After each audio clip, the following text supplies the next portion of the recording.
जी, आज की पत्रकार वार्ता मैं रीना चौधरी एक्स सरपंच पंदौर अपनी पंचायत के पटवारी राजन वर्मा के खिलाफ कर रही हूँ।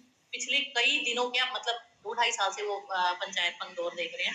पहले भी कई बार उनकी कंप्लेंट्स आई कि वो लोगों के काम नहीं करते, लोगों से मिसबिहेव करते हैं, बदतमीजियाँ ओपनली, लोगों का फ़ोन नहीं उठाते, दफ्तर में नहीं आते, बट काफ़ी टाइम इग्नोर कर रहे हैं। बट अब पिछले कुछ दिनों से लगातार इनकी जो हरकतें हैं वो दिन से बद से बदतर होती जा रही हैं। लोगों से ओपनली मिसबिहेव, मुझे लोगों ने कंप्लेंट करी, इवन मेरे पास रिकॉर्डिंग है जिसमें लोग ओपनली बोल रहे हैं कि हमारे साथ बदतमीजी करता है, किसी बुजुर्ग को बोलता है ओ बुढ़िया करके बात करता है, कोई 12 साढ़े 12 फोन करता है तो कहता है ये सुबह सुबह फोन क्यों कर दिया मुझे, पहले तो फोन ही नहीं उठाता लोगों का। फिर ये भी मेरे पास वॉइस रिकॉर्डिंग है जिसमें कि किसी बंदे से इसने पैसे लिए और काम भी नहीं किया, उस बंदे ने ये बोला कि मेरे से इतने पैसे लिए और फिर भी इसने मेरा काम नहीं किया। तो रेगुलर इसकी कंप्लेंट्स आ रही हैं। और उसके बाद ये खुद पिछले करीबन 1.5-2 हफ्ते से जब से ये मुद्दा उठाया हुआ है, मैंने एडमिनिस्ट्रेशन को इसके बारे में बताया, कंटिन्यूअसली मैं इसकी रेकी कर रही हूँ कि ऑफिस आता है कि नहीं आता, जिसको ऑफिस में नहीं देखा गया। फिर जब मैं एसीआर साहब से मिलती हूँ, इसकी पूरी इवन वो वॉइस रिकॉर्डिंग्स भी सुनाती हूँ और पूरा बताती हूँ कि ये लोगों से ओपनली मिसबिहेव कर रहा है। इसने 2 बंदे रखे हुए हैं जिसमें से एक हसनदीन और एक अनिल लड़का है मेरी पंचायत का ही। उनके साथ मिलकर ये जितनी धांधली हो सकती है, कोई लकड़ी नहीं छोड़ी पंचायत पंगदौर में। मैक्सिमम जहां जहां इसने पेड़ कटवाए, 2 नंबरी लकड़ी बिकवा दी, मिट्टी बिकवा दी।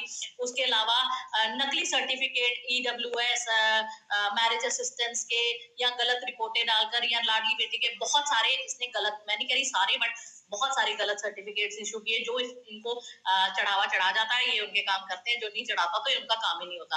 अगर कोई बीइंग एन एक्स सरपंच लोग मेरे को फोन करते कि मैडम पटवारी हमारा काम नहीं कर रहा है, या पटवारी को फोन करो कि हमें रिपोर्ट चाहिए या जल्दी चाहिए या कोई लास्ट डेट है, तो अगर मैं फोन करती हूँ तो उनको ओपनली बोलता है कि ऐसे में शायद तुम्हारा काम कर देता, अब मैडम का फोन करा, अब मैं काम नहीं करूंगा। तो ओपनली बदतमीजियां करता है, इसके साथ जो बैठे हैं वो भी बदतमीजियां करते हैं, कैरेक्टर असैसिनेशन करते हैं। तो रेगुलर इनकी जो इस तरह की हरकतें रहती हैं। और ये भी सुनने में आया है कि कईयों से इसने जैसे पैसे लिए फिर भी काम नहीं किए। तो इस तरह की जो प्रॉब्लम्स लोगों को आ रही हैं। जब एसीआर साहब से मैं पहली बार मिली, करीबन डेढ़ हफ्ते के लगभग हो गया, तो उन्होंने मुझे कहा मैडम मुझे 2-3 दिन का टाइम दो तो मैं बात करता हूँ और मैं डीसी मैडम से भी बात करूंगा कि इनका क्या करना है। उसके बाद कोई कार्रवाई नहीं होती। वेट करने के बाद थक हार कर मैं डीसी मैडम से मिलती हूँ, मैडम को बोलती हूँ, वर्बली बताती हूँ, तो मैं और ऑडियोज भी सुनाती हूँ। तो मैडम बोलती है मुझे रिटर्न में कंप्लेन दो। मैंने रिटर्न में कंप्लेन भी दी, बट उसके बाद भी अभी तक उस पर कोई कार्रवाई नहीं होती। जब पहली बार एसीआर साहब से मिली थी तो उन्होंने कहा कि मेरे वो पर्सनली उनकी फैमिली मेरी बड़ी क्लोज है पटवारी साहब की, तो मैं उनको समझाऊंगा। तो समझाने पर भी कोई कार्रवाई नहीं होती। फिर एसीआर साहब ये जवाब देते हैं, जब मैंने उसको समझाने को बुलाया वो कांपने लग जाता है, वो मेडिकली फिट नहीं है, उसको कोई प्रॉब्लम, अगर उसको मेडिकली फिट नहीं है तो why my people are suffering because of that medically unfit person, जो ऑफिस में नहीं दिखाई देता, जिसके बिहार पर 2 बंदे पूरे तहसील में काम कर रहे हैं, जिसके बिहार पर लोग, वो लोग जो इसने आउटसोर्स किए हैं, मेरी पंचायत का रिकॉर्ड लेकर ओपन मार्केट में बेच रहे हैं, जो लोग इसके सारे काम कर रहे हैं। आज डिजिटल इंडिया की बात करते हैं, अगर इंक्वायरी करनी चाहिए, अगर चेक करना चाहिए कि जो पोर्टल जिन पर रिपोर्ट आज ऑनलाइन अप्लाई होती है और कौन लोग, जैसे ये लड़के जो रखे हुए हैं, यही ऑनलाइन सर्टिफिकेट इशू करते हैं अपने फोन या अपने लैपटॉप में। आप आईएमआई नंबर या आईपी एड्रेस से ट्रेस करेंगे कौन कौन से फोन्स और कंप्यूटर्स पर ये साइट्स खुलती हैं, कौन इनको अप्रूव करता है। तो ये अथॉरिटी किसी आउटसोर्स पर्सन को किसने दी कि रिकॉर्ड के साथ हेर फेर करें। ये लोग ओपन मार्केट में सेटिंग करते हैं, जो इनकी सेटिंग में एग्री करता है ये उनके काम करते हैं, जो सेटिंग में नहीं करता तो उनके काम ही नहीं होते। तो इस तरह की हरासमेंट जब मैंने एसीआर साहब को बताया तो वो भी उनको, मुझे लग रहा है उनको शील्ड करने की कोशिश कर रहे हैं। वो बोलते हैं मेरे पड़ोसी है, मैं समझाऊंगा। और ये भी बोला गया है, मैंने बोला हसनदीन जो लड़का उसके साथ उनका ड्राइवर बना हुआ है पटवारी का, उसको बुलाकर पूछा जाए, तो ये बोला जाता है एसीआर साहब के द्वारा कि वो मैं इस प्रोफेशन से पहले मैं वकालत कर चुका, तो वो मेरे क्लाइंट थे तो मैं उनको बुलाकर नहीं पूछ सकता।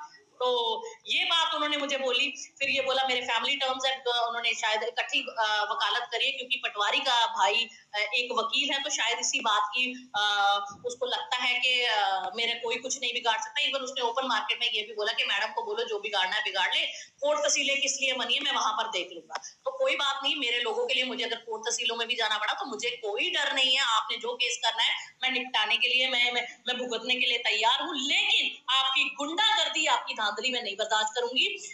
जहां तक मुझे जाना पड़ेगा मैं जाऊंगी।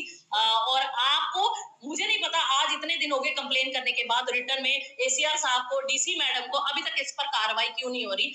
डेली ये खतरा बढ़ता जा रहा है। जिस बंदे को ये पता है कि उसकी कंप्लेंट हो चुकी है, अब ये रिकॉर्ड कहाँ-कहाँ मिसयूज हो रहा है या कैसे बंदे ये रिकॉर्ड कोई थर्ड पर्सन पंचायत का रिकॉर्ड को यूज करते हैं। ये भी फिर जब मैं लास्ट टाइम अभी 2-3 दिन पहले एसीआर साहब से दोबारा मिली कि क्या कोई अपडेट हुआ, तो उन्होंने बोला कि मैंने फोन, क्योंकि उस दिन भी वो बंदा नहीं आया था, वो आ ही नहीं रहा दफ्तर में, तो कह रहे आया नहीं है, आज वो छुट्टी पर है। तो मैंने कहा फिर काम पंचायत कितनी, तो ये बोला जाता है कि वो घर बैठे हुए जमाबंदियां ऑनलाइन कर रहा है। तो अगर बंदा घर बैठे हुए जमाबंदियां कर रहा है, तो एक पटवारी का काम सिर्फ जमाबंदी करना नहीं होता। एक पटवारी के बहुत से काम होते हैं, कोई किसी की कोई रिपोर्ट डालनी, किसी की कोई आपने और कोई सर्टिफिकेट इशू करना, किसी की 100 काम होते हैं पटवारी के, किसी का फर्द इशू करना, किसी की गर्दौरी देखनी, किसी का कुछ करना, किसी को नकल चाहिए होती है, तो वो काम लोग कैसे करवाए।